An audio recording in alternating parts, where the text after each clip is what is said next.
Tirupati మూలవంక mystery మరణాల కేసులో సంచలన విషయాలు వెలుగు చూశాయి. మృతులిద్దరూ కూడా వరుసగా అటు వరుసకు వదిన మరిది అవుతారట. ఈ ఇద్దరు కూడా వదిన మరిది, మీ ఫోటోలో చూస్తున్నారు కదా, ఇద్దరు కూడా అక్కడ మృతదేహాలు బయటపడ్డ దాంట్లో ఆ కలై సెల్వాన్ మరిది, జయామాలిని వదిన. సో ఇటు కలై సెల్వాన్ అటు ఉరివేసుకొని బలవన్మరణానికి పాల్పడితే కిందే జయామాలిని మృతదేహం కూడా కనిపించింది.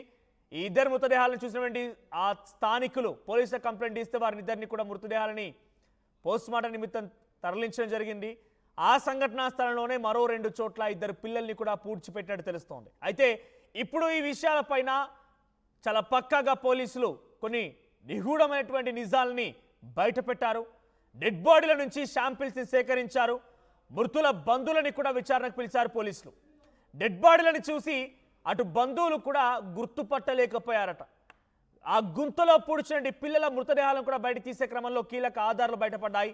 పిల్లలని పాతిపెట్టిన గుంతలోనే సిమ్ లేనటువంటి ఒక ఫోన్, ఆధార్ కార్డ్, పాన్ కార్డ్ని గుర్తించారట. పిల్లల డెడ్ బాడీలని తండ్రి సమక్షంలోనే ఖననం చేశారు పోలీసులు. ఇటు ముందుగా పిల్లలను చంపి వారు కూడా బలవన్మరణానికి పాల్పడ్డట్టుగా పోలీసులు నిర్ధారణకు వచ్చారు. ఫోరెన్సిక్ రిపోర్ట్ కోసం ప్రస్తుతానికి పోలీసులు వేచి చూస్తున్నారు. సో తిరుపతి జిల్లాలోని పాకాల మండలంలో మూలవంక అనేటువంటి అటవీ ప్రాంతంలో ఓ చెట్టుకి ఓ మృతదేహం వేలాడుతూ కనిపించింది. దాని పక్కనే ఒక మహిళ మృతదేహం కూడా ఉంది. చుట్టూ చూసినటువంటి స్థానికులు కాస్త వెంటనే పోలీసులు తెలియజేశారు. పోలీసు అక్కడికి చేరుకొని ఆ మృతదేహాలను కూడా గుర్తుపట్టలేకపోయారు.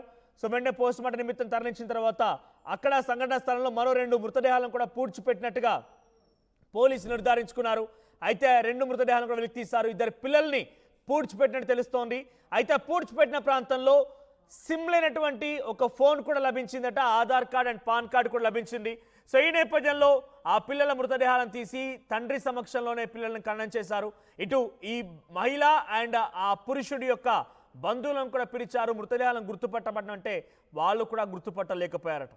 అసలు ఎప్పుడు చనిపోయారు, ఎలా చనిపోయారు, వాళ్ళంతటా వాళ్ళే బలవన్మరణానికి పాల్పడ్డారా, ఆ పిల్లల్ని చంపేసి ఆ తర్వాత వీళ్ళు బలవన్మరణానికి పాల్పడ్డారా, అసలు ఇద్దరి మధ్య సంబంధం ఏంటి, ఇలా అనేక కోణాల్లో కూడా పోలీసులు కొంత అనుమానాలు వ్యక్తం చేస్తున్నారు.